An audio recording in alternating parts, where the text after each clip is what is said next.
welcome to Temperley London. I'm here to share everything. Come in.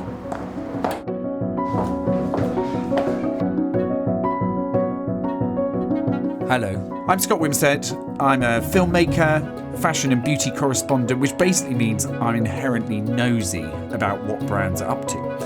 And I'm slightly addicted to clothes and cosmetics. In an obsessive kind of way. Always have been. My happy place is when I'm speaking to industry folk about the stuff that really matters about brand values, and not just about product, but principles that protect the citizen. We don't like the word consumer here at Feel Good. We're more than that. And seeing this very exciting movement of sustainability becoming a core component to all modern business. This content ultimately is here to ensure that you feel good about buying the brands you do. What is the power of your money? I'm so thrilled to have my fellow presenter in Arizona, a significant industry voice that really cares about our industry and our planet. I'm Arizona Muse. I'm a model and an activist, and I campaign for a future that's actually regenerative. We are here to tell brand stories of positivity, because the humans inside these fashion and beauty brands want to do the right thing. So today, I can't wait to interview my friend Alice Temperley about Temperley London, which is now in Somerset, and talk to her about her beautiful, fashionable, glorious garments. Today, we're going to explore the supply chain, where these garments come from, who makes them, and what impact they're having on the earth and on society. We are here! So good to see you and be here in Elmhurst. How are you doing? Very good. Welcome Welcome to Somerset. Oh, thank you for having us. This is so exciting. I like the fact you both got your Temperley masks on. Yeah, exactly. Of course. We're both very Temperley'd up. Good.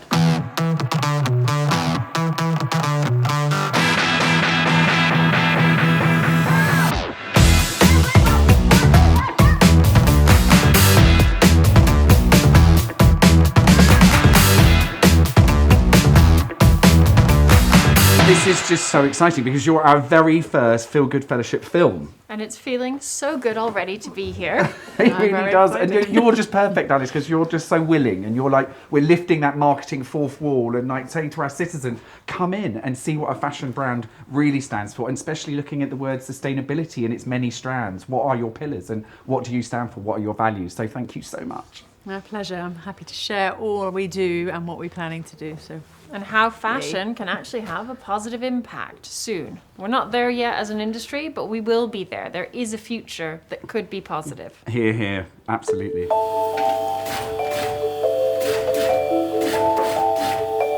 We're here to have a very open, transparent chat about the challenges we face with the amount of different sorts of fabrics we use. All the certifications on all of them. And all the certifications and all the letters, and working out what those letters mean. Let's go. I love all these paperworks under you, Alice. Yeah, so I thought, this is the reality. I'm not here to hide anything. It's very, very honest and visible. But I was saying with Paula, what are we doing with our tailoring? What is our denim wear factory doing? What are we doing with leather? What are we doing with our print bases? What are we doing with our laces?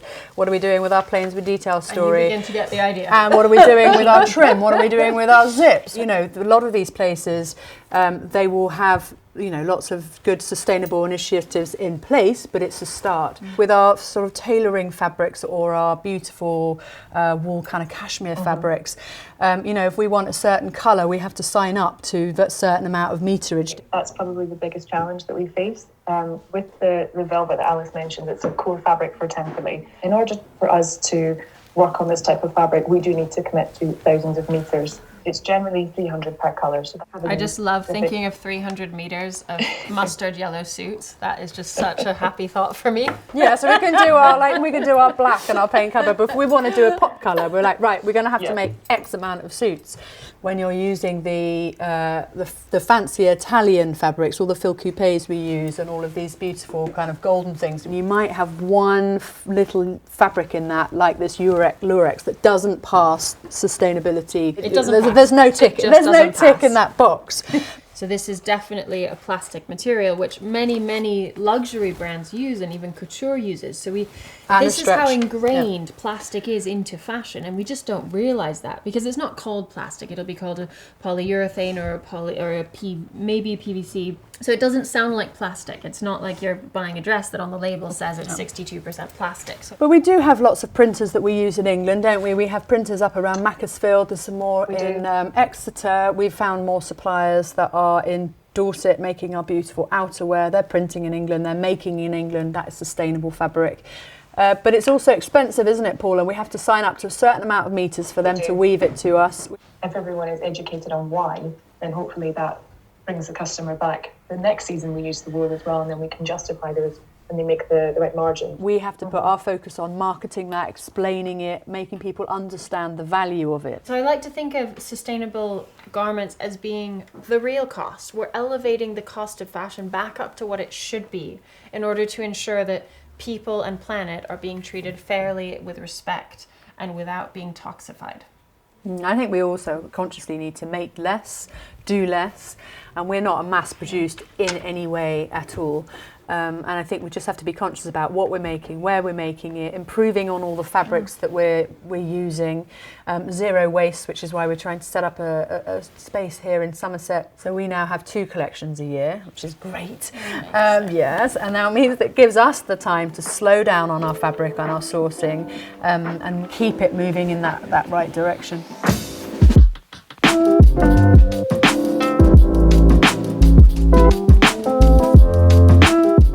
I asked Alice to join me on the rooftop of her resplendent new headquarters here in Somerset to talk about what prompted this switch up to move the brand home.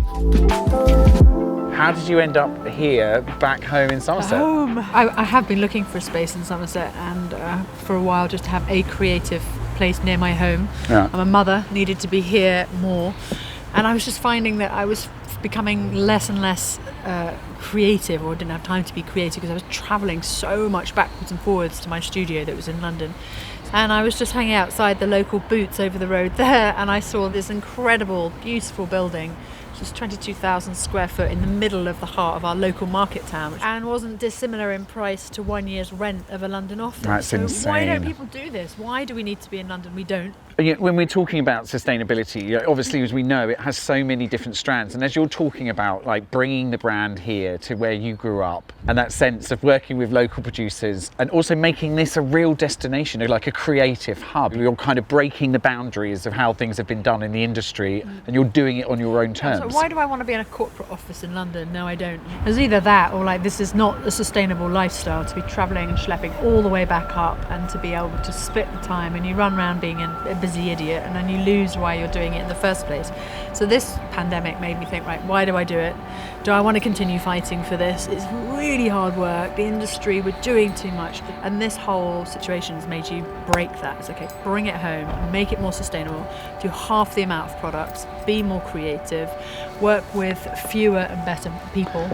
And it's really exciting finding the skills that we have, the local lace place, the outerwear factory in Dorset, the Fox Brothers in Somerset as well, that make all the fabrics. So moving back to Somerset is what I wanted to do for a while, and this was like a fast forward of, like, we have to do this right now. The more and more time I'm spending here, I'm just feeling really sort of centred and quite creative. It just feels like such a bucolic and special place to be. Well done. This is a great find. You can have an office if you like in the back. Can I have an office?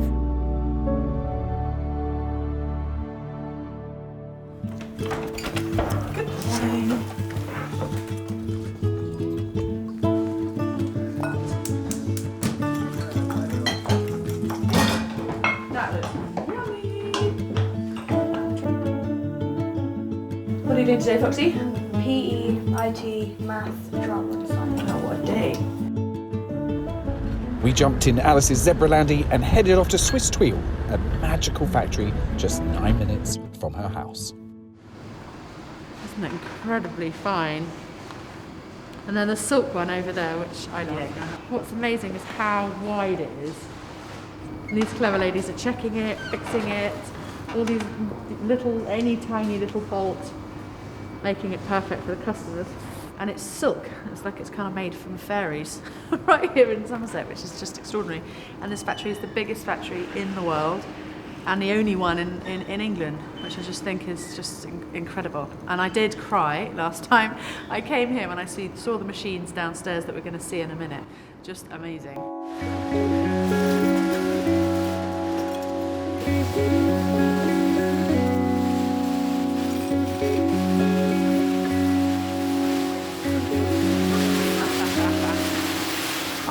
I love it. They're right here, the machines. I had no idea all my life that I was buying tools, making people's veils, making people's wedding dresses, and it was 9 minutes from my house where I've grown up. This is Glenn, who's worked here for 40 years. So are you from near the factory? Yeah, I was born in the village. My mother worked here. So there's a lot of history in the firm. This is the last surviving factory in the UK with this type of machinery. I think more and more is coming back, and I kind of feel it from discovering things and the people that are coming to me for jobs. So when we start our apprenticeship down the road, I'm hoping we can train younger people. Young people are going to be enthusiastic and see the value in the skill and the craft that can be done here in Somerset. I want this to carry on. The machines are obviously getting older, but they can be looked after and rebuilt, and so I'm hopeful, I think it's fantastic. I cried again.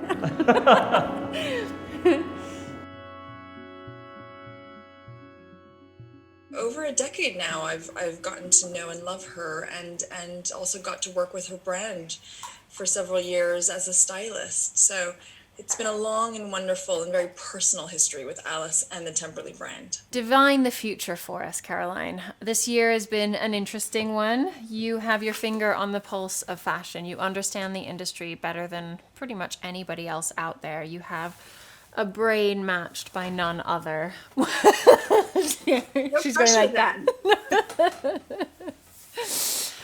What do you see changing, and what are you happy about that you see changing, and what are you sad about that you see changing after this COVID era and during this COVID era? Let's start with the thing that I'm sad about. And I think that there has been this past year has had a real lack of human interaction. So the humanness of fashion, I think, has, while we've been doing this through Zoom, I would so love to be having this chat in person with you. Exactly. That is what I'm sad about, but I'm not despairing about that. And there's actually so many things that have, as a result of this pandemic year, kind of sped. And I think that speeding up of decisions around rethinking less collections, rethinking how often one has to present and how one has to present to both consumer and to press and buyers. The fact that there was a little bit more time this year to fully embed those initiatives and those goals of creating with less waste. We all still love beauty. We all still love beautiful things. We love creativity. And I think that those things are now, being delivered to us, but hopefully with less waste, less rush, less pressure to constantly produce things, but to make things that will last, that we want to invest in. Tell me, Caroline, about the challenges that you foresee a brand like Temperley having as they transition into a more sustainable future and a regenerative future. One, her customer comes along with her along that journey and understands why things might take a little bit longer, why you might have to pay a little bit more. I hope that challenge for all of us around understanding why you've got to invest, buy less but buy better is really important. And I think that's a togetherness solution, because Alice is much more powerful in her education if there are a whole host of other brands educating the same way that she is.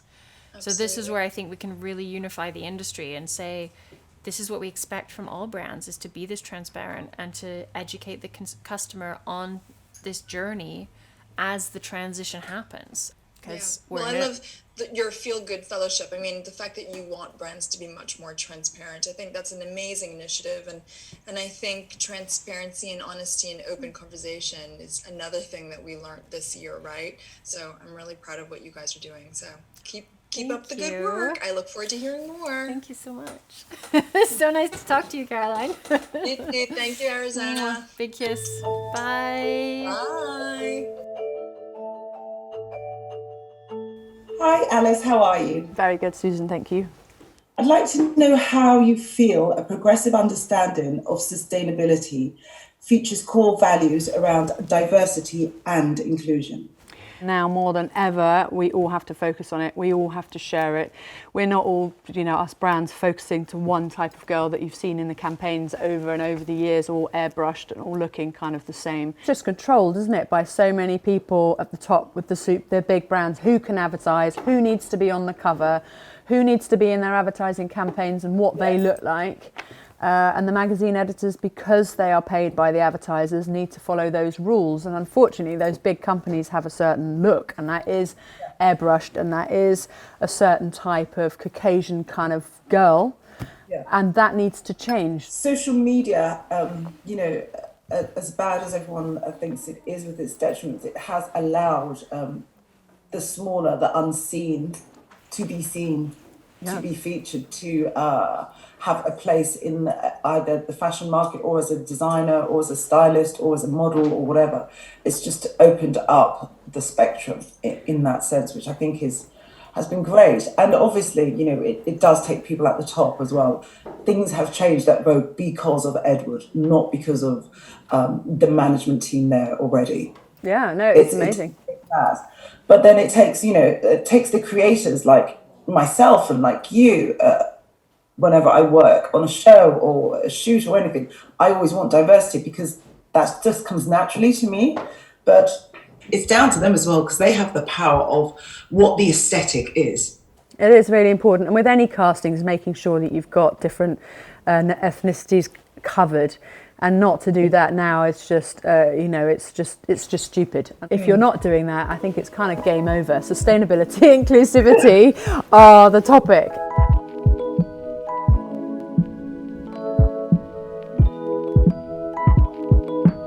This is 20 years of amazing, imagine the hours that have gone into this, all hand-drawn, everything actually hand-stitched.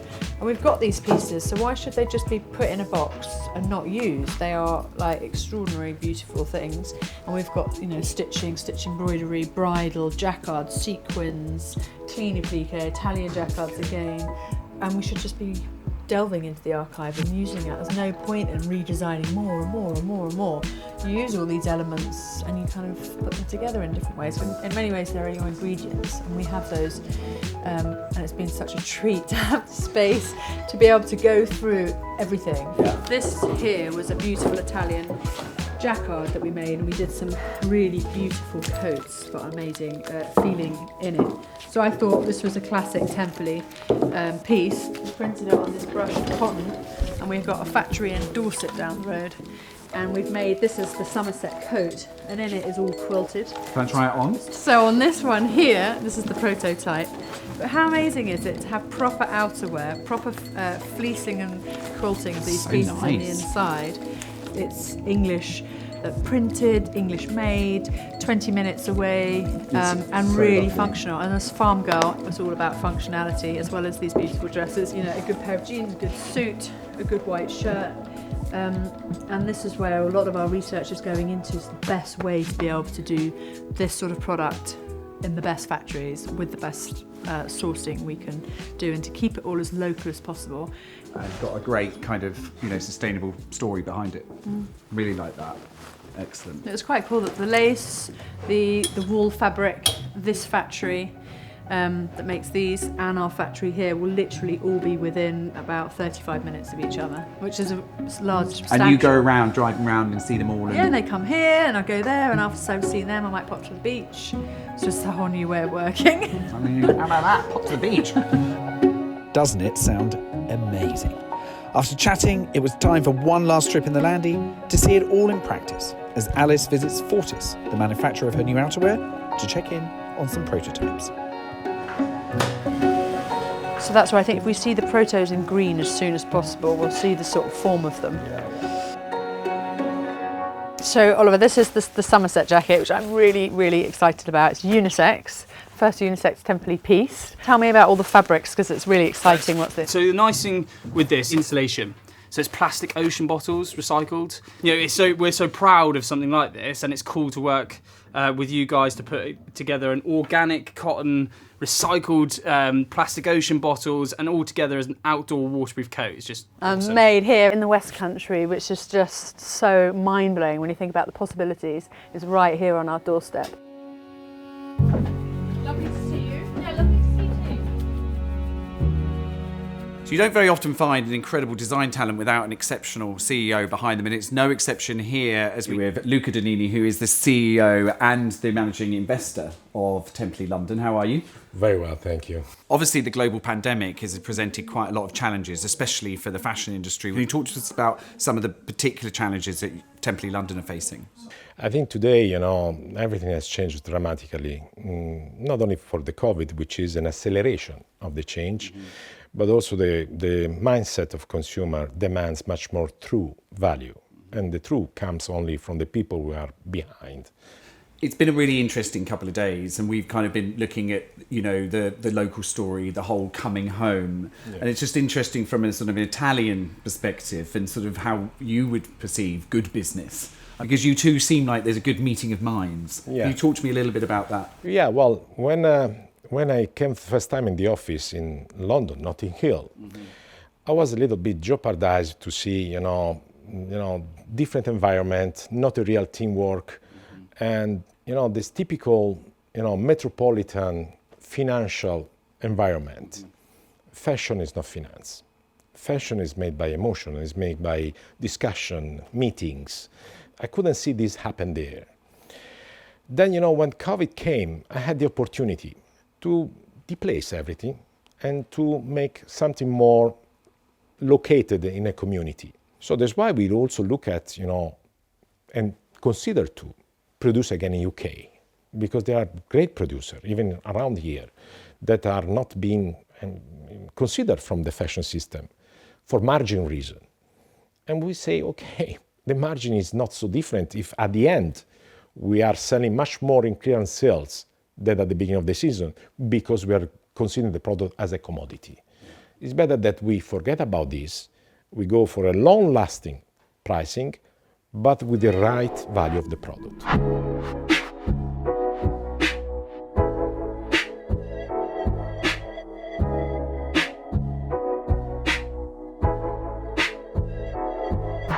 I mean, you can't really do any kind of Temperley docu without sort of having a little drink. So what are we going to have? We're going to have some brandy from the farm. Great. Some cider brandy, my father's drink. There we go. Cheers. Cheers. I think we've spoken quite a bit today about sort of pace and that kind of change in the industry. And I think, there's no surprises. It's no secret that it's a brutal industry. And from a mental health perspective, just interested in radical transparency conversation, how your mental health has held up within an industry that goes at that pace, that actually expects you to constantly be this sort of person coming up with new creative ideas and delivering a product. But it's really, the fashion industry is really, really tough, and it's very unrealistic for a creative to, and I was never trained in fashion, but you have to just jump through so many hoops to keep things going, so many expectations, so complicated. And as a creative, you can end up feeling like you're not being creative because you become a yes and no person, and that is just really kind of awful. And then you lose your purpose. You're totally broken by the churn, totally broken by the demands, the expectations, and it was incredibly hard on my mental health. But I'm hoping now, without that travel and the rave, we're doing things, and with less of that, I won't hit that stage again. It does feel like there's just been this amazing kind of journey. You've gone out, sort of accrued and gathered all of this crucial knowledge, and now you're just bringing it back home, and that sort of sets the foundations for the next 20, 30 and forever with the brand moving forward. I mean, doesn't it? It feels like that. Well, it sets it. Now, if we're doing 2 collections a year, it gives me time to do other creative things that I've been desperate to do for so long. And this space will have a beautiful exhibition space next door. We'll be having other brands in here, and I just want kind of life and creativity and realness, and a celebration of what we do. I don't want the churn and the working and the hours and the things of what we were all used to. It's just no reason to be like that. And I know that something we've spoken about, which I really like, just to close, is just this idea of the sort of Temperley tribe and that extending that sort of unit and that family and that conversation where you're talking about actually taking the brand to these destinations. Who's doing that? It was a gypsy. It is the gypsy in you. So we had a pop-up in the Mediterranean this summer. We're doing a pop-up on the Sloane, just near Sloane Street at the moment. The real business will be online. The real business will be direct to consumer. It won't be retail as we know it. So you've just got to sort of, tighten up the hatches, focus, take your costs out, create locally, and then go out to your consumer, relate to your consumer, market to your consumer, and at the same time be clever and, widen that net. Talking about telling the real story, I think that kind of vulnerability and that opening the door to all of us has just been so amazing, and we can't thank you enough from a sort of Feel Good Fellowship perspective, and being our first film. It's been amazing, and just thank you for being so authentic and so honest and actually kind of leading the way in the new direction of the British fashion and fashion industry in general. So cheers to you. I'm really pleased to have been asked, and to be honest, I will be. Straight talker. No bullshit. No bullshit from Alice. Alice, how are you going to make sure your business is kind to people and planet? Hey JJ, thank you so much for your question. We're here, we're committed to being more sustainable, hiring locally, making less, doing 2 collections a year, hiring a diverse team, and really being kind to our surroundings, to Mother Nature and everybody around us. We want to make a difference. Love from Feel Good Fellowship.